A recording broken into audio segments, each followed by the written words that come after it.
सुरासुर मनुष्य दंड बंदिदम घोई घाई कम मलम परमा बद्धमाणम तिथम धम्मस्य कृतारम। संसार परमागम का गेय तत्व प्रज्ञापन चल रहा है और जिसमें करीब अपन 175 गाथाएं पार कर चुके हैं। 176वीं गाथा से चर्चा आरंभ करनी है। आज 176वीं गाथा में एक प्रश्न खड़ा हुआ था कि आप बार बार कहते हो कि आत्मा बंधा है और पर से तो बंधा नहीं है, तो अपने में अपना बंध कैसे हो सकता है? बंधने के लिए तो कम से कम दो चाहिए। तो देखो इस टीका में लिखा है कि प्रथम तो यह आत्मा सर्व ही उपयोगमय है। पेज नंबर 348 संस्कृत टीका, हिंदी टीका। क्योंकि वह सविकल्प और निर्विकल्प प्रतिभा स्वरूप है। प्रत्येक आत्मा उपयोगमय है और उपयोग का मतलब सविकल्प और निर्विकल्प। और निर्विकल्प उपयोग बोलते हैं दर्शनोपयोग को और सविकल्प उपयोग बोलते हैं ज्ञानोपयोग को। इस प्रकार से ज्ञान का स्वरूप ही विकल्पात्मक है और जो स्वरूप होता है कभी उसका निषेध नहीं होता है। तो जब हम निर्विकल्प अनुभूति कहते हैं तो वहां ज्ञानात्मक विकल्प का निषेध नहीं है, रागात्मक विकल्पों का निषेध है। जो ज्ञान का स्वरूप है विकल्पात्मक, वो तो उसमें हमेशा रहेगा ही। उसमें जो आत्मा विविधाकार प्रतिभासित होने वाले पदार्थों को प्राप्त करके मोह, राग अथवा द्वेष करता है, वह आत्मा काला, पीला और लाल आश्रय जिनका निमित्त है, ऐसे कालेपन, पीलेपन और लालपन के द्वारा उपरोक्त स्वभाव वाले इस स्फटिक मणि की भांति पर जिनका निमित्त है, ऐसे मोह, राग, द्वेष के द्वारा उपरोक्त आत्म स्वभाव वाला होने से स्वयं अकेला ही बंध है। देखो है ना, क्योंकि मोह, राग, द्वेषादि भाव उसका द्वितीय है। वहां भी देखा अकेला ही बंध है और मोह, राग, द्वेष भाव उसके द्वितीय हो गए। तो दूसरा हो गया तो अकेला कहां रहा? तो जहां अकेला बोलते हैं तो परद्रव्य के निषेध की बात है। और जब बंधने को दो चाहिए तो मोह, राग, द्वेष जुदे हैं और आत्मा जुदा है और मोह, राग, द्वेष से आत्मा बन गया। मोह, राग, द्वेष आश्रव बंध है, आत्मा जीव तत्व है और इस तरह से ये बन गया, ऐसा वो बोलते हैं। अब इसमें एक उदाहरण दिया है स्फटिक मणि का कि स्फटिक मणि में जैसे रंग की दाग लग जाए वैसे ही लाल, पीला, नीला हो जाता है। तो वो स्फटिक मणि वो डांक की वजह से लाल, पीला, नीला नहीं हुआ, बल्कि उसका ही ऐसा स्वभाव है कि जैसी दाग लगे वो वैसे रंग रूप परिणमित हो जाता है। ये कहने का मतलब क्या है? ये कहने का मतलब ये है कि वो कोई डांक ने उसमें कुछ कर दिया, तुम ऐसा मत समझना। ऐसे ही पर पदार्थ इसके ज्ञान में झलकते हैं और उनके लक्ष्य से राग, द्वेष, मोह होता है। तो कहते वो राग, द्वेष, मोह जो भाव हुए आत्मा में, उनका निमित्त तो है ना कोई पुराने कर्म का उदय भी, और जिन पदार्थों से राग, द्वेष, मोह हुआ है वे पदार्थ भी अंतरंग और बहिरंग निमित्त दोनों हो गए ना। तो हमें समझ लेते हैं कि उन्हीं की वजह से राग, द्वेष, मोह हुए। तो कहते हैं कि आत्मा का ही ऐसा स्वभाव है कि ये यदि पर उसके जो ज्ञान में झलकते हैं तो अंदर में ही इसका संसार अवस्था में, अज्ञान अवस्था में उनसे राग, द्वेष, मोह करने का स्वभाव है, जिसे वैभाविक शक्ति बोलते हैं ना अपन। उसके कारण ये राग, द्वेष, मोह रूप परिणमता है, उसमें उसका कोई दोष नहीं है। गुरुदेव अभी प्रवचन में बहुत विस्तार से बात को कह रहे थे। अभी आप देखिए कि अजीब चित्र है, कोई अजीब सिंगमरमर की बहुत सुंदर महिला की मूर्ति है और नग्न बनाई किसी कलाकार ने। तो अचेतन की बात मैं इसलिए करता हूं कि हम चेतन हो तो कहें कि उसने भी कुछ एक्टिव पार्ट लिया होगा, उसने भी हमको कुछ लुभाने की कोशिश की होगी, लेकिन वो मूर्ति तो कुछ नहीं कर सकती, वो तो अपनी जगह पड़ी है, रखी है ऐसी। अब उसे देखकर जिसके हृदय में मोह राग द्वेष हो गया और दूसरे के में नहीं भी होता है, तो यदि वो कुछ करती होती तो हर एक के हृदय में मोह राग द्वेष भाव उत्पन्न होना चाहिए था, लेकिन वो होता नहीं है।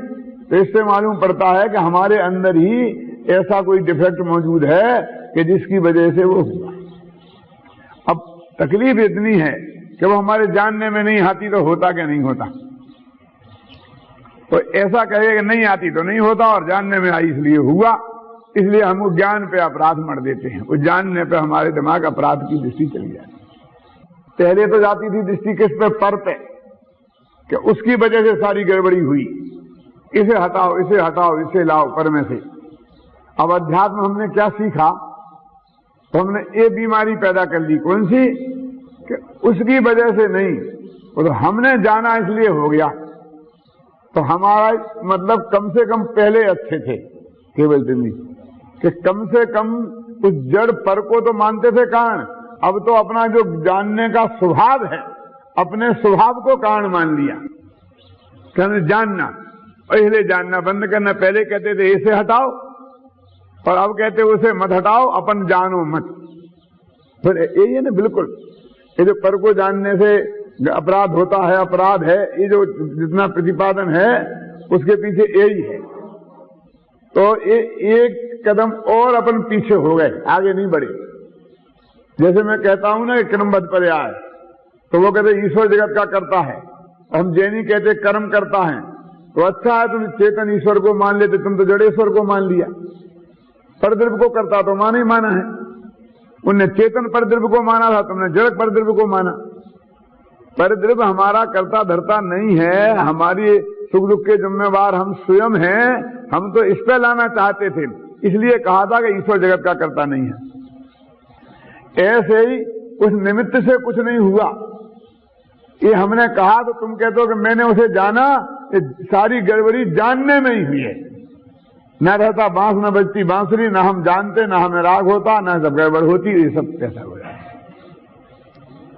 अब ये जो रास्ता है बिल्कुल असंभव वाला रास्ता है, क्योंकि गेयों का स्वभाव गेयत्व है, प्रमेयत्व धर्म उनमें है। वे किसी ना किसी ज्ञान के विषय बने तो दुनिया की कोई ताकत उन्हें गेय बनने से रोक नहीं सकती। और ज्ञान का स्वभाव जानना है, इसलिए उसके स्वभाव को भी किसी दृष्टि से रोका जा नहीं सकता है।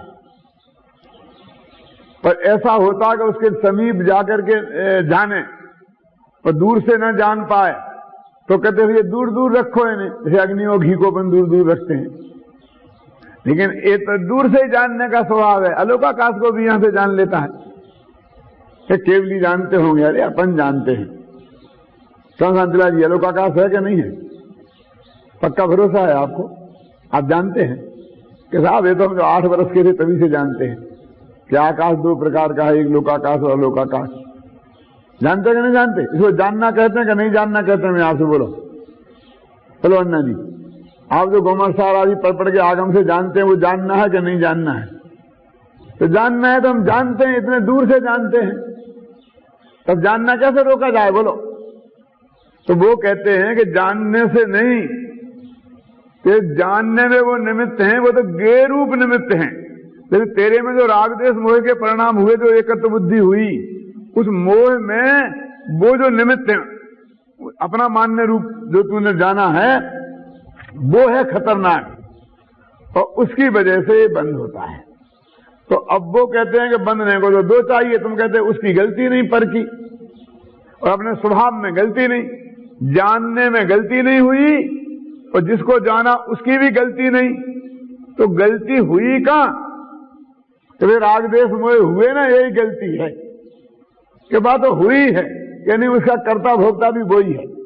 माने अभिन्न सत्कारक है, विकार के अभिन्न सत्कारक 50 की 62वीं गाथा में है ना। तो वो कहते दूसरा चाहिए ना बंधने को, तो कहते वो राग द्वेष मोह वही दूसरे हैं। ये बंध की बात इन्होंने यहां पर संक्षेप में कही। अब अगली गाथा का टीका थोड़ी पढ़ते हैं कि यह आत्मा साकार और निराकार प्रतिभास स्वरूप होने से प्रतिभास पदार्थ समूह को जिस मोह रूप राग रूप या देश रूप भाव से देखता जानता है, उसी से उपरक्त होता है। सो वह उपराग, वह वास्तव में स्निग्ध रूक्षत्व स्थानीय भाव बंध है। और उसी से अवश्य पौद्गलिक कर्म बनता है। इस प्रकार यह द्रव्य बंध का निमित्त भाव बंध है। ये क्या कह रहे हैं कि भाई पुद्गल आपस में बंधते हैं तो उनका एक नियम है, और वो नियम क्या? स्निग्ध रूक्षत्वाद बंधा। उसमें स्निग्ध और रूक्षत्व होता है। स्निग्ध के साथ बनता है, स्निग्ध रूक्ष के साथ बनता है, रूक्ष स्निग्ध के साथ। दो रेत के परमाणु हैं, ये पड़े रहते हैं, आपस में बनते नहीं कि दोनों रूखे हैं। दो घी के परमाणु हैं, वे भी आपस में बनते नहीं है क्योंकि दोनों स्निग्ध हैं। और बेई रेत और घी मिल जाएं तो बन जाते हैं। समझिए ना? वो तो फिर बहुत लंबी प्रक्रिया है, उसकी बात में तो मोटी मोटी बात बता रहा हूं। वो कहते बंध का कारण स्निग्धता और रूक्षता है। समझ में ना? माने स्निग्ध का स्निग्ध के साथ बंध नहीं होता, रूक्ष का रूक्ष के साथ नहीं होता। और उसके जो नियम है 2 अधिक परमाणु होना चाहिए, वो लंबी प्रक्रिया की बात मैं अभी नहीं करना चाहता। जैसे अपने शादी है ना, स्त्री और पुरुष में होती है, पुरुष पुरुष में नहीं होती, स्त्री स्त्री में नहीं होती। माने विपरीत ध्रुव चाहिए।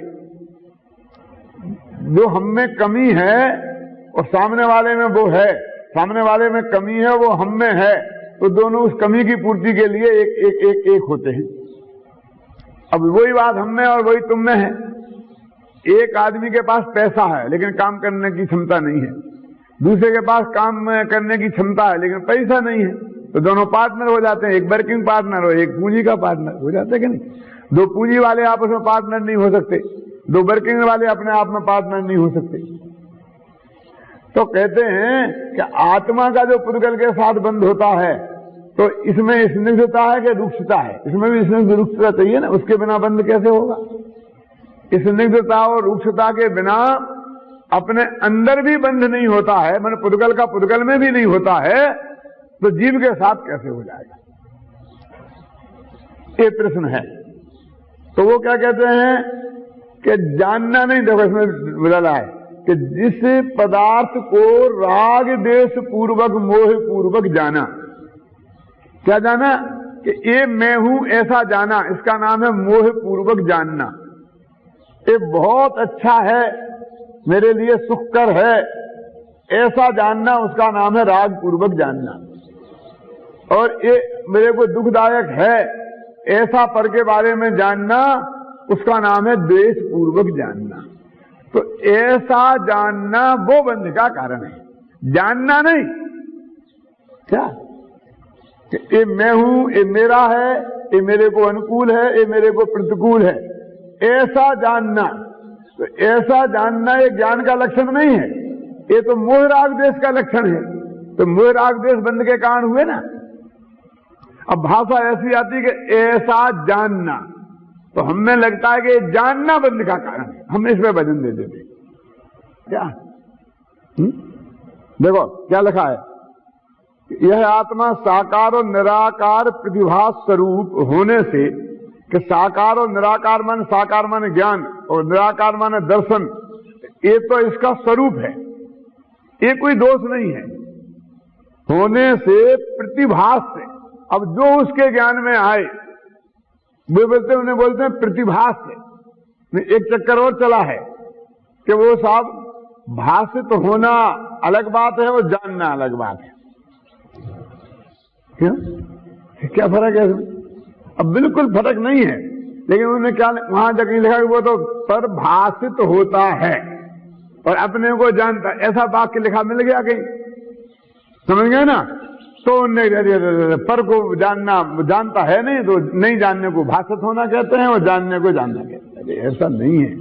वो तो ऐसा भी कह सकते अपना आत्मा भाषित होता है और पर जानने में आता है, ऐसा भी कह सकते। भास होता है जानते नहीं है, भास होता है जानते नहीं। वो शांति भाई देवेरी मेरी बात पूछे, क्या अपने में कुछ फर्क नहीं है भाई साहब?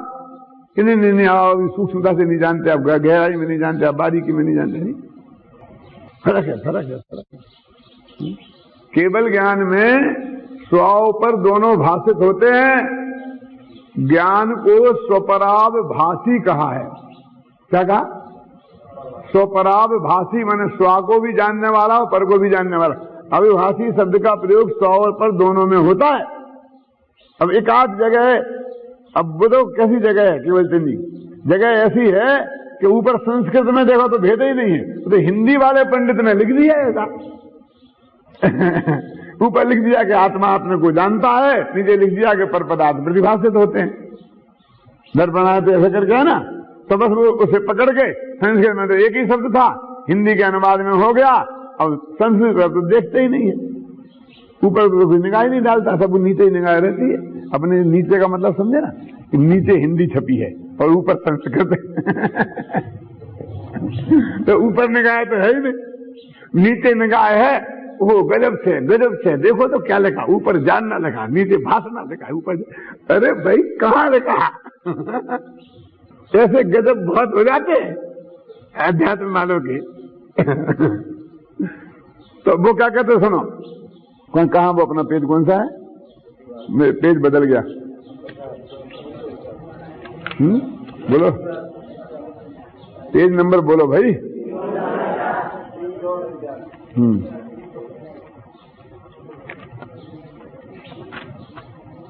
हाँ देखो, पदार्थ समूह को जिस मोह रूप, राग रूप और देश रूप भाव से देखता जानता है, मोह रूप भाव से, राग रूप भाव से, देश रूप भाव से देखता जानता है, उसी में उपरक्त होता है। तो वह उपराग वास्तव में स्नुग्ध रूपछत्व की जगह है। वो जो मोह हुआ, ये मैं हूं, ये मेरे अनुकूल है, मेरे प्रतिकूल है, ऐसा जो उपराग हुआ वो ही रूक्ष है और वो ही स्निग्ध है। राग स्निग्ध है और देश रूक्ष है। तो ये आत्मा में स्निग्धता रूक्षता हो गई, और इस तरह वो पुद्गल कर्म के साथ बन जाता है। क्या तो स्निग्ध रूक्षत्वाद बंधा, वो प्रक्रिया होनी चाहिए थी ना, उस प्रक्रिया का जवाब उन्होंने यहां दिया है। अब इसमें ये सब बताया है कैसे बनता है, पुद्गल पुद्गल के साथ बनता है, जीव जीव के साथ। देखो दो जीव में तो आपस में बंद होता ही नहीं, और जीव और पुद्गल के साथ बंद का क्या स्वरूप है, वो सब बात बताई है। अब तो आप पेज नंबर 352 पे पहुंचो, 179वीं गाथा, इसे अपन पढ़ते हैं। रत्तो बंदधिकम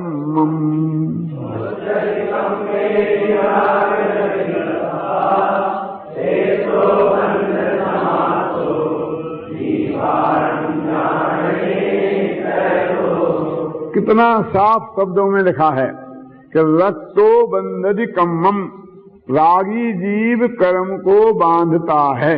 ये रागी कौन सा लेना, पीछे वाला, एकत्व बुद्धि पूर्वक राग करने वाला।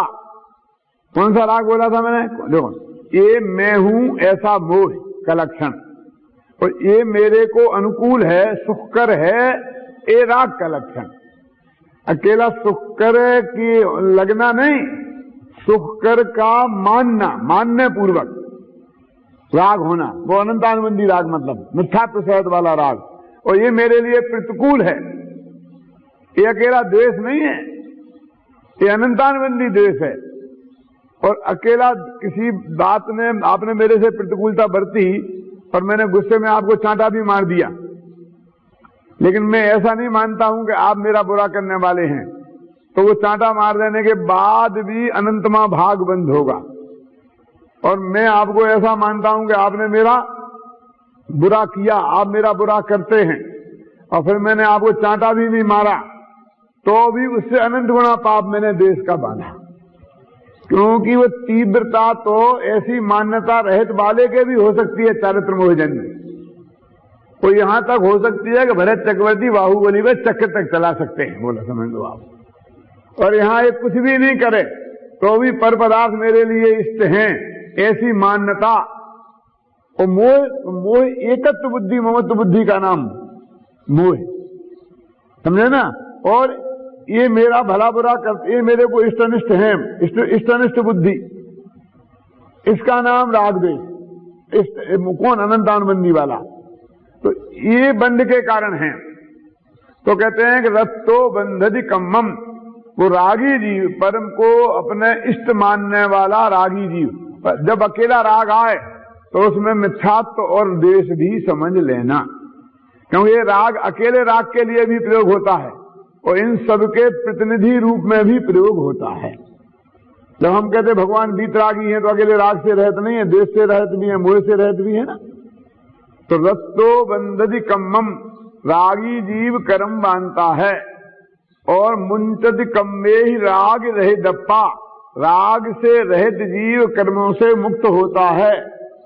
ऐसो बंध समासो, ऐसा बंध का संक्षेप में कथन है।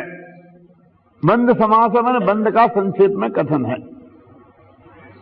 जीवाणम, जीवों के बंध का ऐसा है। ये बात व्यवहार नय की नहीं है। क्या लिखा? जान निश्चय दो, ये बात निश्चय नय से है, ये जानो। लिखी क्या नहीं लिखी? व्यवहार की बात तो पर से बनता है, ये व्यवहार की बात हुई। अपने मोहराग देश से बनता है तो निश्चय की बात हुई ना, अशुद्ध निश्चय में, शुद्ध निश्चय नहीं। देखा ना, दान निश्चय दो। तो इसमें स्पष्ट लिखा कि राग रत्तो बंदती और राग रहे दप्पा मुंचती। अब ज्ञान पर का ज्ञान बंध का कारण है, कहां से निकलता है बोलो? हमारी दो खतरनाक बातें चल रही हैं कि एक तो पर को आत्मा जानता ही नहीं है। अब इसके इतने आगम प्रमाण उपलब्ध हैं कि वो बात टिकी नहीं। तो अब ये कहने लगे कि वो पर का जानना बंध का कारण है। ख्याल में आया ना? तो पर का जानना भी बंध का कारण नहीं है। तो कहते पर का आप नहीं जानना भी बंध का कारण, नहीं जानना भी बंध का कारण नहीं है। बोलो, ज्ञान गुण तो बंध में कारण होता ही नहीं। अष्टश्री में ऐसा लिखा है, अज्ञानाते ध्रुवो बंधो ज्ञानंतान्न केवली, कि अज्ञान से यदि बंध मानोगे तो हमेशा बंध होता ही रहेगा, क्योंकि ज्ञेय तो अनंत है और हर आदमी केवल ज्ञान होने के पहले केवली तो कोई है नहीं। तो अज्ञान तो है ही ना तत्संबंधी, और एक अज्ञान तो विद्यमान है ही कि नहीं जानना किसी को, ये कोई बंध का कारण नहीं है।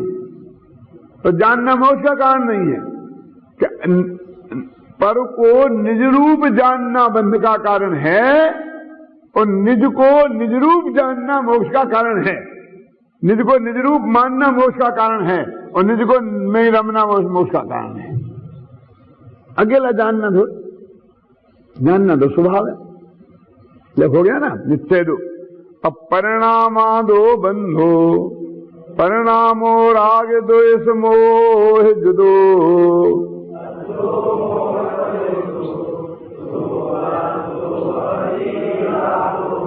उन्होंने कहते ना कि रागी जीव बनता है। तो अब राग में क्या क्या आता है वो सब अब विस्तार में जा रहे हैं। वो कहते हैं परिणाम आदो बंधो, इसका मतलब हुआ कि परिणाम से बंध होता है, माने राग परिणाम से बंध होता है, माने स्वभाव बंध का कारण नहीं है। ऐसा अर्थ हुआ ना, जो पर्याय में परिणमन है वो ही बंध का कारण है, क्योंकि बंध के कारणों का अभाव होकर मोक्ष होता है। तो जिसका अभाव होता है वो पर्याय होती है, द्रव्य का तो कभी अभाव होता नहीं है। तो स्वभाव कभी बंध का और मोक्ष का कारण नहीं होता है। स्वभाव पर दृष्टि रखो तो वो मोक्ष का कारण है। दृष्टि रखो माने ये मैं हूं ऐसी मान्यता, और पर पे दृष्टि रखो माने जानो नहीं ये पर मैं हूं ऐसी मान्यता पूर्वक, समझ गए ना? तो कहते हैं परिणामादो बंधो, बंध परिणाम से होता है, और परिणामों राग द्वेष मोह जुदो। तो कौन परिणामों से? कि जो परिणाम राग द्वेष और मोह से युक्त हैं, उन परिणामों से बंध होता है। जानना भी तो परिणाम है ना, परिणमन है। तो जानने वाले परिणमन से बंध नहीं होता, नहीं जानने वाले परिणमन से बंध नहीं होता। कौन से परिणमन से बंध होता है?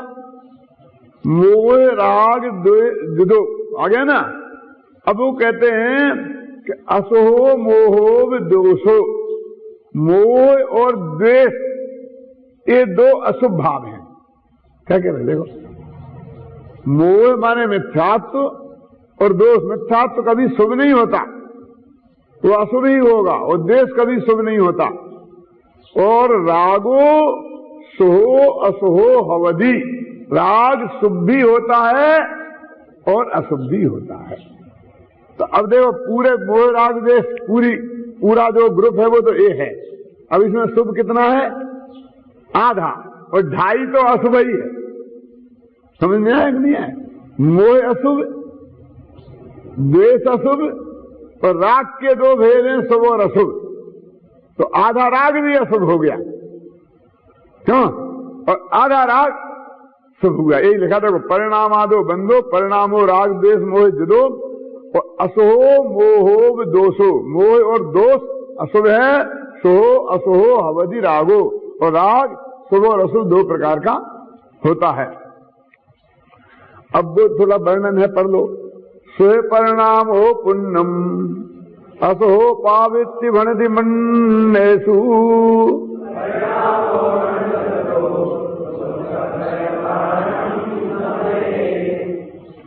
तो कितनी गजब की बात लिखी है। कहते पर के प्रति, अभी स्व के प्रति बात नहीं है, पर के प्रति शुभ परिणाम पुण्य बंध का कारण है, और पर के प्रति अशुभ भाव पाप बंध का कारण है, और अपने प्रति परिणाम वो मोक्ष का कारण है। तो अपने प्रति शुभ ऐसा भेद डाला ही नहीं है।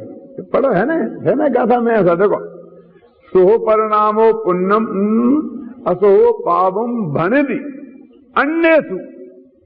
अन्य पदार्थों में शुभ परिणाम वो पुण्य बंध का कारण, और अन्य पदार्थों में अशुभ परिणाम वो पाप बंध का कारण। देखा ना?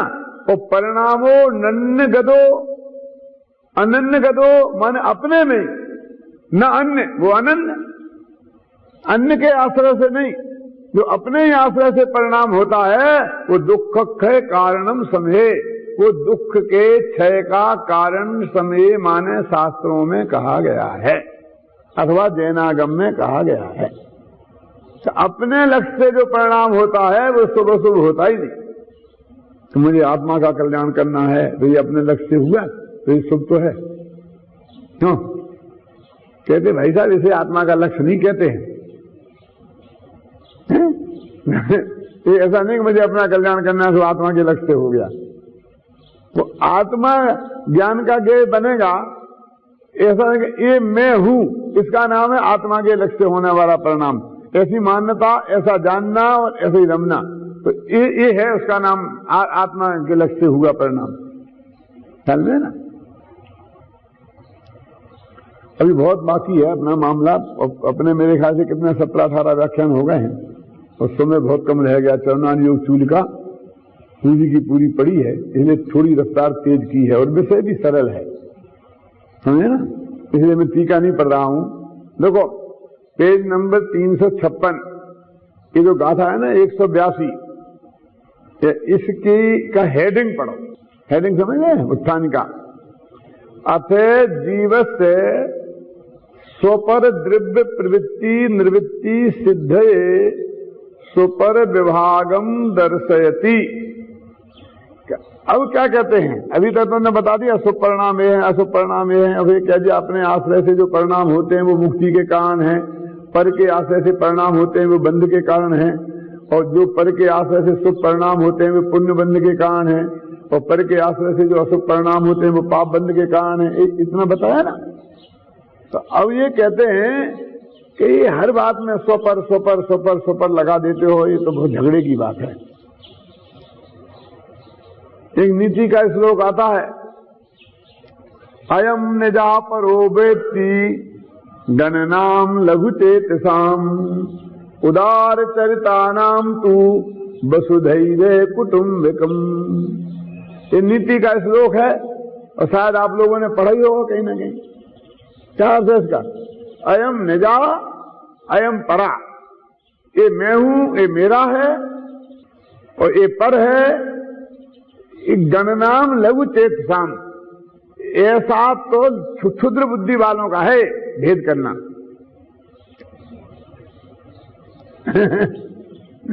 जो जैन धर्म कहता है कि असली धर्म है, उसको वो नीतिकार कहता है क्षुद्र बुद्धि वालों का है। और उदार चरिता नाम तू, जिनका चरित्र उदार है उनके लिए वसुधैव कुटुंबकम, सारी दुनिया उनका कुटुंब है, सब उनके अपने ही अपने हैं। कोई पराया है ही नहीं, सिया राम मैं सब जग जानी।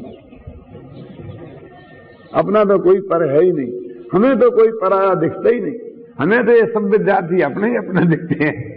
अब वो ऐसा समझता है कि मैं महासंत हूं, ऐसा जो कह रहा हूं मैं बहुत उदार चित्त वाला हूं। ये कह रहे कि ये अज्ञान है सबसे बड़ा।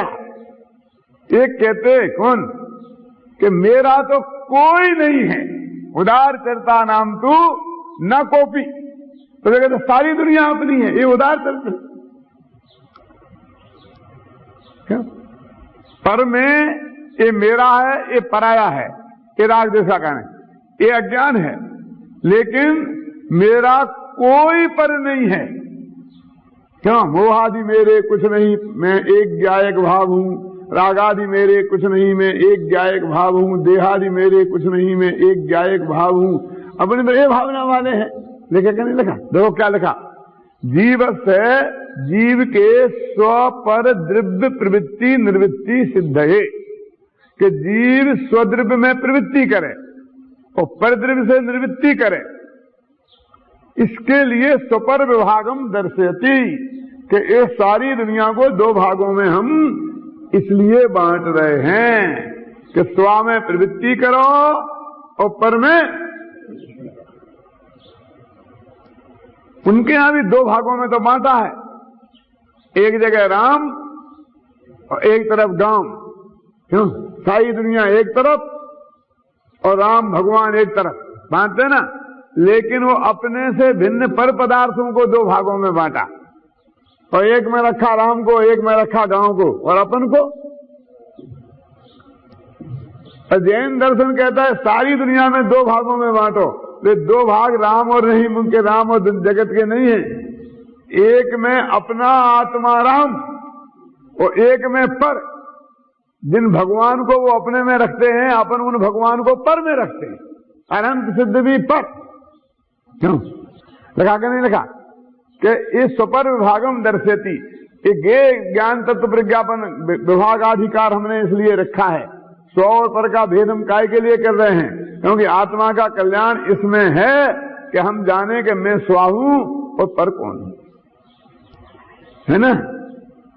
अब बहुत बातें हैं, गाथा पढ़ो तो बहुत चीजें आ जाती हैं। देखो पढ़ लो, भणिदा पुड्ड विमोहा जीवन कायाश थाबराय तसा अन्नाते जीवादो जीवो भी दो अन्नो। के सारी दुनिया को, जीवों को भी दो भागों में बांटा। फिर स्थावर, पृथ्वी का है, जल का है, अग्नि का है, वायु का है, वनस्पति का है, ये सब पर हैं और मैं इनसे भिन्न स्व हूं। तो सारे जगत को दो भागों में बांटना, सुपर विभाग में बांटना। और ये सब अब जो पर हुए ना, अब इनके बुरा करने का भाव अशुभ और इनके भला करने का भाव शुभ, और इनके बारे में कुछ होना ही नहीं। बुरा क्या नहीं होना? जानना ही नहीं। बुरा और भला करने का भाव नहीं होना। ख्याल में है ना? ये कितनी स्पष्ट बात है। अभी उधर को ले जाते हैं हम सर।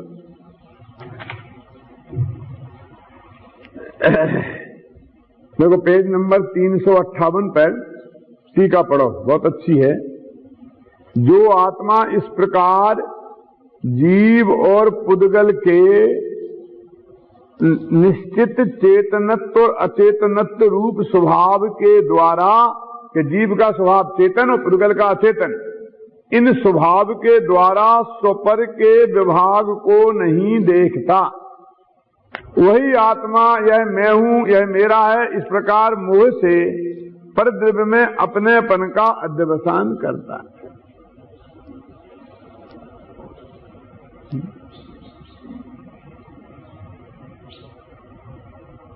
ये अभी तुम्हारी चक्कर चल रहा है ना, तो पर्याय में केवल ज्ञान अभी भी है। वो उसको, उसकी जड़ मेरे को थोड़ी सी ख्याल आई है कि कहाँ है अन्ना जी, मैंने आपको बताई थी ना। क्या है कि उपयोग लक्षण है जीव का। अब वो उपयोग लक्षण है, उपयोग पर्याय रूप उपयोग लेना। क्यों कि जागता हुआ तो वो ही है ना। लक्षण तो उसे कहते हैं जो सारी दुनिया को बाहर से दिखाई दे चिन्ह के रूप में। तो उन्होंने कहा कि 8 प्रकार का ज्ञान और 4 प्रकार का दर्शन, उसमें जो सामान्यपना है वो लक्षण है जीव का। अब क्या है कि हर जगह न्याय शास्त्र की भाषा तो होती नहीं है कि वो पकड़ें, और फिर जब अब वो उपयोग लक्षण है, लेकिन लक्ष्य तो त्रिकाली ध्रुव भगवान आत्मा है ना, पहचानना है जिसे, तो वो तो त्रिकाली ध्रुव है ना, अथवा वो द्रव्य गुण पर्याय वाला है कि अकेला द्रव्य भाव वाला है जिसे हमें पहचानना है, तो वो लक्ष्य है और ये उसका लक्षण है। तो वो जो वर्णन है शास्त्रों में कई जगह, तो उस लक्ष्य का वर्णन किया, वो विशेषण दे दिए उस लक्ष्य के लक्ष्य से, और हम उसे वो लक्षण के विशेषण मान लेते हैं। इसलिए हमको जो देखो ये लिखा है त्रिकाली जानता, ऐसा जानने का स्वभाव ये उसमें मुझे को थोड़ा सा भी मैंने ज्यादा उसमें सोचा नहीं है, मैंने देखा भी नहीं है, मेरे फुर्सत भी नहीं है, लेकिन मैं जो मुझे उसमें से बीज दिखाई दिया, क्योंकि जो भी वो उदाहरण आते हैं तो कहते लक्षण है ना, उपयोग लक्षण है ना, और वो यहाँ उपयोग को बताया है कि देखो ऐसा ऐसा ऐसा ऐसा ऐसा ऐसा। अरे सामान्य के उपयोग सामान्य का, तो उपयोग सामान्य तो वो पर्याय वाला जो सामान्य है वो निगोदिया के पर्याय नामक ज्ञान से लेकर केवल ज्ञान तक उसमें सब शामिल है ना। तो उसके महिमा के जो भी विशेषण आएंगे वो निगोदिया से लेकर केवल ज्ञान तक के सब आ सकते हैं। हम क्या समझते हैं, सारे विशेषण निगोदिया से लेकर केवल ज्ञानी तक हमेशा पाए जाना चाहिए, और इसलिए यदि हमने वो नहीं पाया जाता है इस वर्तमान में, अभी केवल ज्ञान रूप परिणमन पूरे जानने सबको जानने रूप परिणमन नहीं पाया जाता है, तो लक्ष्य नहीं रहा, तो हम जीव ही नहीं रहेंगे। ये मेरे उसमें बीज दिखता है। बाकी जो बात आएगी समय पे, जब मैं विस्तार से उसकी अध्ययन करूंगा, देखूंगा, तब करूंगा। लेकिन वो जो जितने मेरे आया चलते फिरते ज्ञान में, कि उसके मूल में जड़ में मुझे एक खराबी दिखाई देती। अभी मैं यहां ज्यादा नहीं उलझना चाहता हूं उसमें। देखो क्या लिखा, गेन नदी ने बम मुंचदी, कौन गा था 185, करेद नहीं पोगलानी कम्माणी,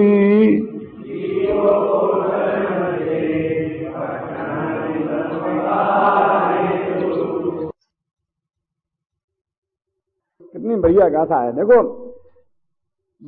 बट्ठन नबी शब्द कालेशु पोगल मध्य जीवो, जीव पुद्गल के बीच में सदा काल रहता है। देखो, शब्द कालेशु बट्ठन नबी, सदा काल रहते हुए कहां, पुद्गल मध्य, पुद्गल के बीच में जीव, जीव पुद्गल के बीच में सदा, देह में है, संयोग में है, सिद्ध भी है, तो चारों तरफ पुद्गल भरे रहे।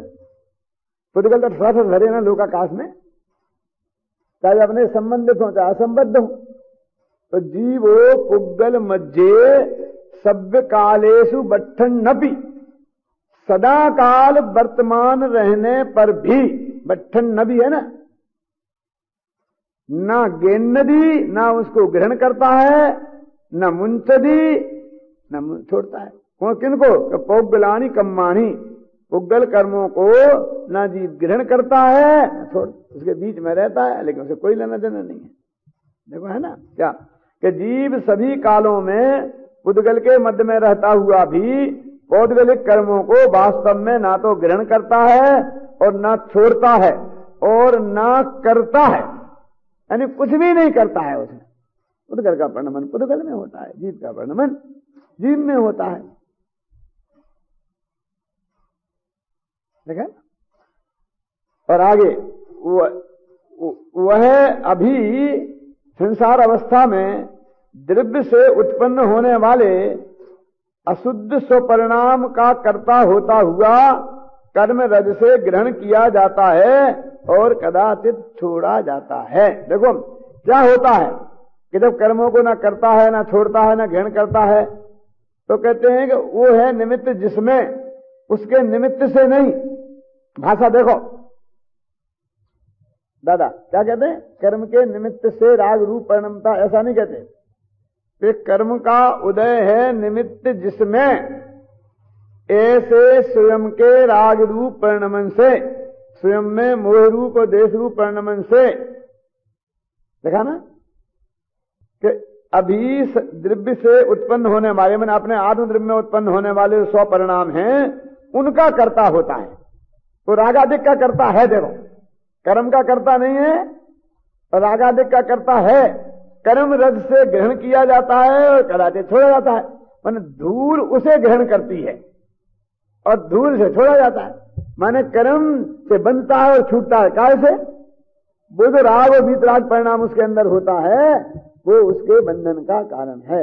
वही बंधे एक राग आदि अशुद्ध उपयोग सो, है ना। कारमान जरगना सो जगे में ना बंधे जीव बंधे ना कदापि मन बचकाय जोग सो, और चेतने अचेतने की हिंसा सो ना बंधे जीव बंधे ना ही पंच इंद्रियन के भोग सो, है ना। क्या है?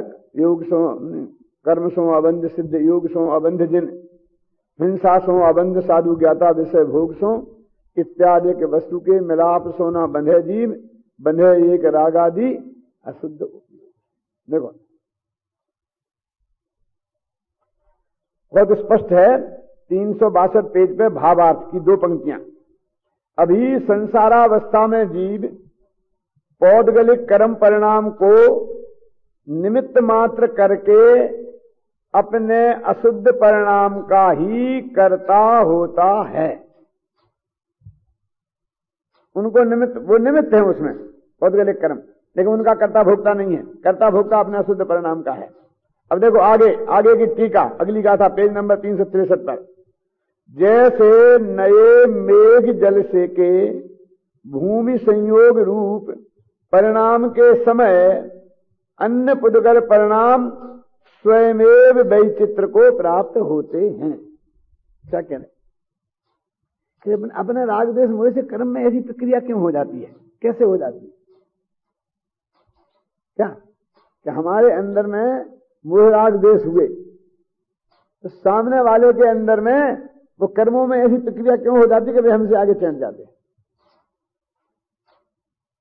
तो मैंने एक बैरा के नाम वो महाकाव्य लिखा था, कहीं पढ़ा होगा अन्ना जी के पास, तो उसमें वर्णन किया है एक नायिका का, तो उसकी कमर का वर्णन किया है कि पतली कमर। तो उसमें एक पंक्ति लिखी है कि ऐसा विचित्र स्वरूप है क्या कि दूसरे का दिल टूटता जब निज को मरोड़ती। क्या कि एक कमर जब अपने को मरोड़ती है, दूसरे को तो नहीं मरोड़ती है। किसको मरोड़ती है? वो नाचने वाली कमर मटकाती है तो किसकी कमर मटकाती है? अपनी के दूसरे की कमर। कि टूट जाते दिल किसके? दूसरों के। जब निज को मरोड़ती, जब ये कमर अपने को मरोड़ती है तो दूसरों के दिल टूट जाते हैं। ऐसा लिखा था उस वक्त जब मैं 18-19 वर्ष का था, तब लिखा था। पढ़ा है लिखा कहीं क्या है? कि टूट जाते दिल दूसरे के जब निज को मरोड़ती। तो विरोधाभास अलंकार है कि जब खुद को मरोड़े तो खुद टूटना चाहिए। मेरा हाथ मरोड़ है तो मेरा हाथ टूटना चाहिए, लेकिन मेरा हाथ कोई मरोड़ता है तो सामने वाले का दिल टूट जाता है। ऐसा क्यों होता है? ऐसे ही यहां लिखा कि आत्मा में मोह राग द्वेष हुआ तो वे कर्म वहां से आगे बन जाते हो, उनमें एकदम कारमान वगैरह कर्म रूप परिणत हो जाती है। ये प्रक्रिया कैसे होती है? तो उसका उदाहरण दिया है कि जब नया मेघ बरसता है, बरसात में नए मेघ जल से भूमि का संयोग होने पर, नया मेघ जल भूमि पर गिरे तो उसके समय अन्य पुद्गल परिणाम, अन्य पुद्गल के परमाणु जो वहां पड़े हैं वे स्वयं विचित्रता को प्राप्त होते हैं। वे स्वयं आकर के पौधे मोधे में जो बीज पड़े रहते हैं बिल्कुल अजीब, बीज अजीब ही होते हैं बिल्कुल। जीव तो बाद में आता है ना उनमें, और वो फलने फूलने लगते हैं, वो घास हो जाती है, अलग अलग तरह के पौधे और कड़वे मीठे कसाले सरपरे सब तरह के उगने लगते हैं। और कैसे हो जाता है? नए मेघों के जल के आने पर भूमि में पड़े हुए पुद्गल अपने आप सक्रिय होकर के, देखो भिन्न भिन्न है ना, और जैसे वो उगने लगते हैं उसी प्रकार आत्मा के स्वभाव परिणामों के समय कर्म पुद्गल परिणाम वास्तव में स्वयं विचित्रता को प्राप्त होते। स्वयं पर वजन है, उन्हें किसी ने कुछ नहीं किया। वे 8 महीना वैसे ही पड़े रहेंगे और बरसात आएगी तो फिर करने लगेंगे। एक मैंने ऐसा सुना है कि ये जो मेढक है ना, ये तालाब मालाब में होते हैं। अब ये तो खूब टर्राते रहते हैं और फिर जब तालाब धीरे धीरे सूख जाता है तो जो उसी मिट्टी में दब जाते हैं और 8 महीने तक वैसे ही दबे पड़े रहते हैं। अब जिंदा रहते हैं कि मरे रहते हैं ये भी भगवान जाने के, वो जाने, कोई वैज्ञानिक अपन को नहीं पता। लेकिन जब पहली बरसात होती है और एकदम वो तालाब पोखरी भरते हैं तो रात में टर्रे टर्रे टर्रे टर्रे करने लगते हैं। मैंने यदि पैदा होते तो उनको थोड़ा बढ़ करके चिल्लाने में थोड़ा समय तो लगना चाहिए ना, लेकिन घंटे 2 घंटे में ही बोलने लगते हैं। तो या तो वो जिंदा थे, वो पानी के मिलते हुए बोलने लगते हैं, और जिंदा नहीं थे तो उनका शरीर पूरा जवानी जैसा ही जिंदा उसमें था और नया जीव आ गया, अरे बोलने लगते हैं। तो मेढक कैसे डराने लगते हैं? नए जीव में की दर्शा दे, अपने आप डराने लगते हैं, उनमें स्वभाव है। उसी वक्त को और जो जीव जंतु होंगे, कीड़े मकोड़े, वहां मक्खी मच्छर होंगे और चींटियां होंगी, वे मर जाती होंगी उसी जल के प्रवाह से। क्यों? कोई चींटी मर करके मेढक की शरीर में चली जाती होगी और डराने लगती होगी, जो भी होता होगा, लेकिन होता है, ऐसा होता है ना। देखो वह इस प्रकार है। किस प्रकार है? देखो, जैसे नया मेघ जल भूमि के संयोग रूप परिणमित होता है, तब अन्य पुद्गल समय विचित्रता को प्राप्त हरियाली, कुकुरमुत्ता और इंद्रगोप, चतुर्मास में उत्पन्न होने वाला लाल कीड़ा आदि रूप परिणमित होता है। इसी प्रकार जब यह आत्मा, देखो वो अजीब जैसे बड़े जीव रूप होते हैं ना, जो मेढक बोल रहा हूं वही ऐसे जीव जंतुओं का नाम है। इसी प्रकार जब यह आत्मा राग देश के वशीभूत होता हुआ शुभाशुभ भाव रूप परिणमित होता है, तब अन्य योग द्वारा प्रविष्ट होते हुए कर्म पुद्गल स्वयमेव विचित्रता को प्राप्त होकर ज्ञानावरणादि भाव रूप परिणमित होते हैं। मतलब ऐसी ही विचित्र प्रक्रिया है। आचार्य कहते हैं हम तुम्हें बता रहे हैं कि समझ लो ऐसा होता है। अब तुम ज्यादा चक्कर में मत पड़ो, बस होता है इतना जान लो कि जब तुम मोहराग देश का भाव करोगे तब ज्ञानमान बढ़ना, ज्ञानावरणा कर्मादि रूप परिणमित आगे तेरे से चैंट जाएगी। लेकिन उसने कुछ नहीं किया और न बाद में वो न चैंटी थी तब कुछ करेगी, न पहले उसने कुछ किया न बाद में कुछ करेगी। घबराना नहीं, जो भी तेरे में गड़बड़ी होगी वो तेरे कारण विद्यमान मोहराग देश के कारण होगी। अब क्या तेरे जानने के स्वभाव के कारण भी नहीं होगी और पर के कारण भी नहीं होगी, तेरे अज्ञान भाव और मोहराग देश भाव के कारण होगी। देखो गाथा नंबर 189, ये है वो खतरनाक गाथा। एसो बंध समासो जीवाणम निश्चयन ने दिठो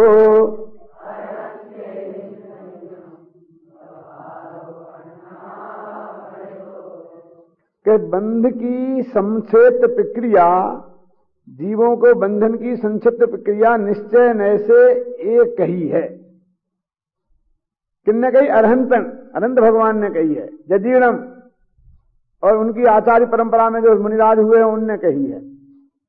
और व्यवहारो अन्नदो घनिदा, और व्यवहार इससे जुदा है। माने और जो कथन है कि पर से बंधे, वो सब व्यवहार के कथन है। असली तो ये है कथन कि अपने मोह राग देश से बंधा है। अब एक खतरनाक क्यों कहा मैंने इस गाथा को? इधर सीधी सच्ची बहुत सरल गाथा है, क्योंकि इस गाथा की टीका में ये लिखा है कि ये मोह राग देश रूप जो परिणमन आत्मा का है और इनका जो मोह राग देश का कर्ता जो भगवान आत्मा है वो निश्चय नय से है, और शुद्ध निश्चय नय से है। और सब जगह अशुद्ध निश्चय नय से लिखा है और यहां शुद्ध निश्चय नय से। तो एक ही प्रयोग मिला है मुझे भी सारी जिनवाणी जितनी मैंने देखी है, नहीं वो सब जगह अशुद्ध निश्चय नय से लिखा और पंचाध्यायी में व्यवहार नय से लिखा। देखो क्या लिखा पढ़ते हैं। जैसे जगत में वस्त्र सप्रदेश होने से, वस्त्र का माने वस्त्र में ताना बाना है ना, लोंद फिटकरी आदि से कसायत होता है, जिसमें वह मजीठ आदि रंग से संबद्ध होता हुआ अकेला ही रंगा हुआ देखा जाता है। इसी प्रकार आत्मादि सप्रदेश होने से यथाकाल मोह राग देश के द्वारा कसायत होने से कर्म रज के द्वारा श्लिष्ट होता हुआ अकेला ही बंध है। अकेला ही बंध है माने वो स्वयं ही अपने बंध के कारण हुआ, अपने आप राग देश मोह से बंधा। राग देश मोह अपने में लेके बात करिए, बाहर नहीं रखे ने। ऐसा देखना चाहिए, क्योंकि निश्चय नय का विषय शुद्ध द्रव्य है। ये शुद्ध द्रव्य है। शुद्ध निश्चय नहीं क्यों कहा? क्योंकि ये शुद्ध द्रव्य है, मैंने पर का नहीं है। मैंने पर ने कुछ गड़बड़ की होती तो मिलावट होती तो अशुद्ध होता। ये शुद्ध क्यों है? ये इसलिए शुद्ध निश्चय नहीं से क्यों कहा? क्योंकि इस पर का संयोग नहीं है, ये इसकी शुद्धता है। ख्याल में आया ना? देखो ये तो 188वीं गाथा ही पढ़ी ना अपन ने। अब आगे देखो 189 भी और पढ़ लो, घबराओ नहीं। अभी राग परिणाम ही आत्मा का कर्म है, वही पुण्य पाप रूप दैत्य है। आत्मा राग परिणाम का ही करता है। कितना साफ शब्दों में लिखा है। उसी का ग्रहण करने वाला है, उसी का त्याग करने वाला है। यह शुद्ध द्रव्य का निरूपण स्वरूप निश्चय नय है। और जो पुद्गल परिणाम आत्मा का कर्म है, वही पुण्य पाप रूप दैत्य है। आत्मा पुद्गल परिणाम का करता है, उसका ग्रहण त्याग करने वाला, छोड़ने वाला है। ऐसा जो नय वह अशुद्ध द्रव्य का निरूपण स्वरूप व्यवहार नय है। यह दोनों नय हैं, क्योंकि शुद्ध रूप और अशुद्ध रूप दोनों प्रकार के द्रव्य की प्रतीति की जाती है। ये दोनों नय हैं, माने की सत्ता है, और दोनों प्रकार के द्रव्य की प्रतीति की जाती है। माने ये भी लोग में इनका पर का कर्ता भी कहा जाता, जिनवाणी में कहा है, समझे ना। किंतु यहां निश्चय नय साधकतम है। कौन सा निश्चय नय? कि रागाद्य का कर्ता भगवान आत्मा है। देखो उत्कृष्ट साधक होने से ग्रहण किया जाता है, क्योंकि साध्य से के शुद्ध होने से, द्रव्य के शुद्धत्व का द्योतक होने से निश्चय नय ही साधकतम है।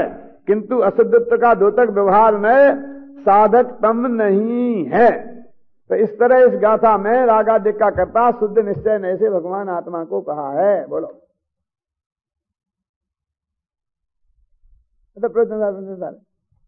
अरे समय सार में लिखा है, यह परिणमति सा कर्ता, जो जिस रूप परिणमित होता है वो उस परिणमन का कर्ता होता है। तो आत्मा राग रूप परिणमित हुआ तो आत्मा राग का कर्ता है। अब वो ऐसा परिणमन इष्ट नहीं है हमें, तो सम्यक दृष्टि के राग में कर्तृत्व बुद्धि नहीं है। राग रूप परिणमन है, सम्यक दृष्टि के राग रूप परिणमन है, लेकिन राग में कर्तृत्व बुद्धि नहीं है। तो कर्तृत्व बुद्धि नहीं होने से, एकत्व मत बुद्धि नहीं होने से, भोक्तृत्व बुद्धि नहीं होने से समय सार में उसे अकर्ता भी कहा है। और राग रूप परिणमन है, इस दृष्टि से प्रवचन सार में ही नहीं, समय सार में भी उसे कर्ता भी स्वीकार किया है। अपनी गलती नहीं मानेंगे तो गलती को मिटेंगे कैसे? तो इस तरह से 189वीं गाथा तक का विषय अपन ने लिया, और कल ये अधिकार अपन समाप्त कर देंगे, और कल से फिर परसों से चरणान योग चूलिका चलेगी।